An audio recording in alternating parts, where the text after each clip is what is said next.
Well, a very good morning and welcome to the beautiful Jewel at Changi. Sadly, my time here in Singapore has come to an end, so it's time to take the couple-minute walk or so through to Changi Terminal 3, where we're going to be checking in on the flight to London. So without further ado, let's get to it.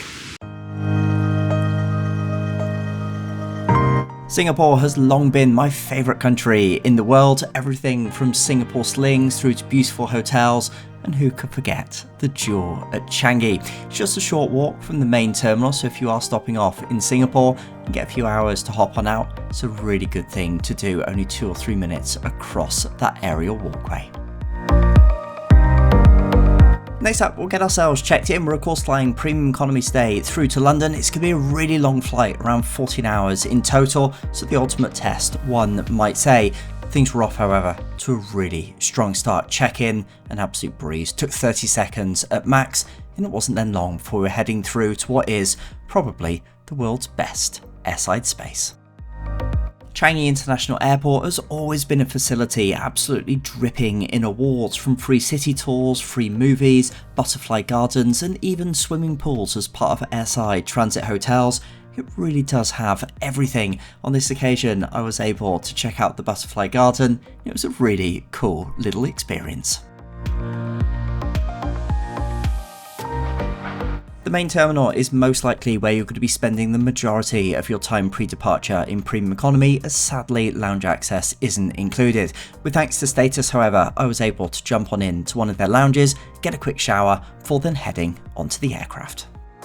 Should say, if this is your first time tuning into the channel, I've got so much more similar content across the likes of Singapore Airlines and so many other carriers, so if you hit that subscribe button, YouTube will help you stay fully up to date with the channel.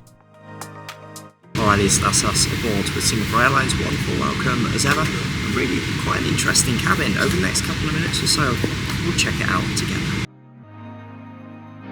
Well, where to start with this fantastic cabin? To be honest with you, my expectations were sky high as ever when flying with Singapore Airlines.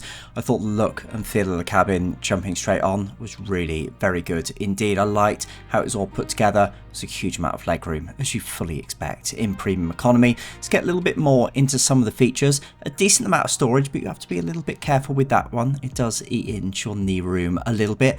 Really good size screen as well, which we'll check out in a little bit more detail as part of the entertainment review, and an awful lot of charging, which is always really useful to find.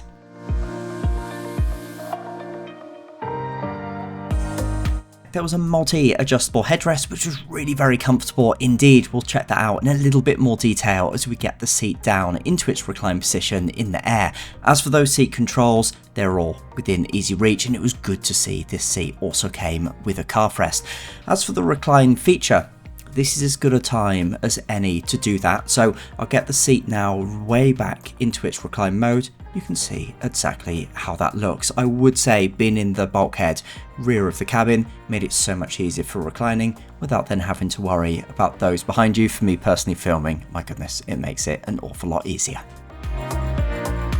It wasn't then long before the pre-departure service was rolling around. There was a particularly hot towel given around the cabin, so it's nice to get another little freshen up before pushing back. There were, however, no welcome drinks. I did find that a little bit of a surprise, particularly as this was out of their home base. There were, however, drinks immediately after takeoff. So without further ado, the safety video is now rolling. We'll get buckled up, taxiing out, and we'll head to the skies.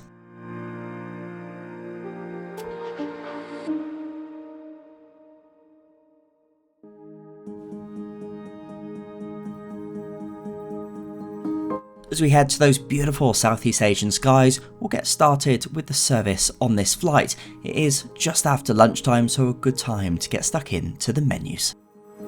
Now, I'm pleased to report that there's going to be 2 big services on this flight. So many airlines don't do that in premium economy, so it's great to see Singapore Airlines doing it. Lunch first, then followed by dinner before landing into Heathrow.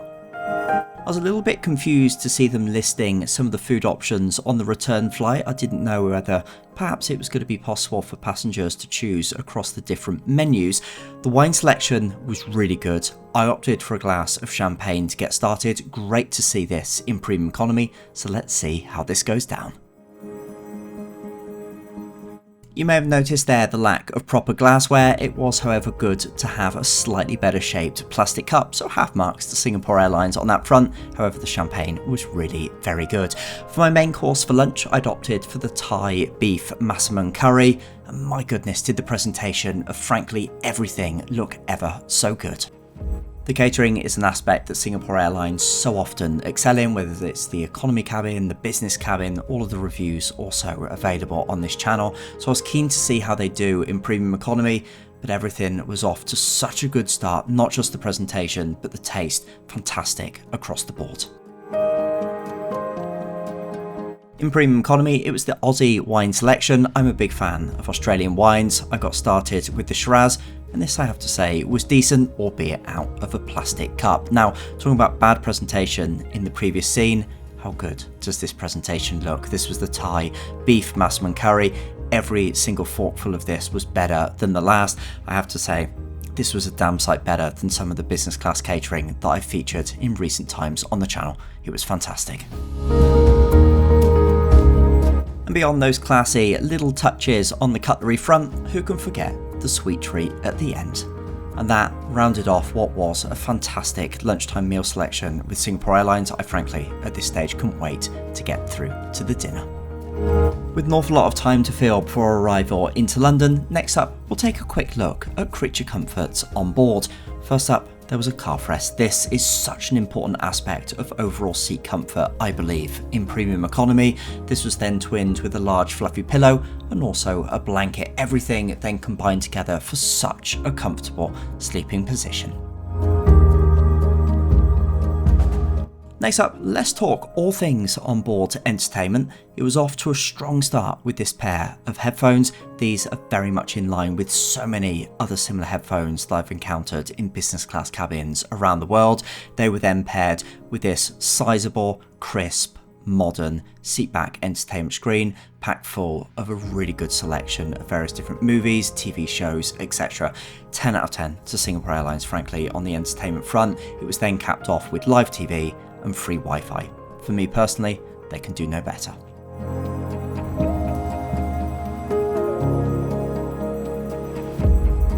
After my fill of rest, entertainment and interactions with what was a fantastic onboard crew, it was then time for the dinner service as we headed over the snow-capped mountains of Europe. Whilst beef was the theme for my lunch, it was going to be seafood for my dinner. There was a particular white wine. It's the Wairau River from New Zealand. It's a Sauvignon Blanc. I'd enjoyed it extensively over the summer on a cruise. Bit of a mouthful to say, but it goes down really well, so I was keen to relive some of those memories on board. By this time, people had spread out a little bit in the cabin. The big plus of that for me personally is more room for my drinks, particularly when the wine is this good, and I think Singapore Airlines have chosen a real cracker for their premium economy here. It all goes down so well indeed. This salmon for my main course, just like the lunch a little bit earlier on, was really very, very good indeed. And I will say again, the importance of having a strong second service makes such a difference. I do hope the transatlantic carriers, not least to mention British Airways, are watching. And that all wrapped up what was a fantastic few hours of eating and drinking on board.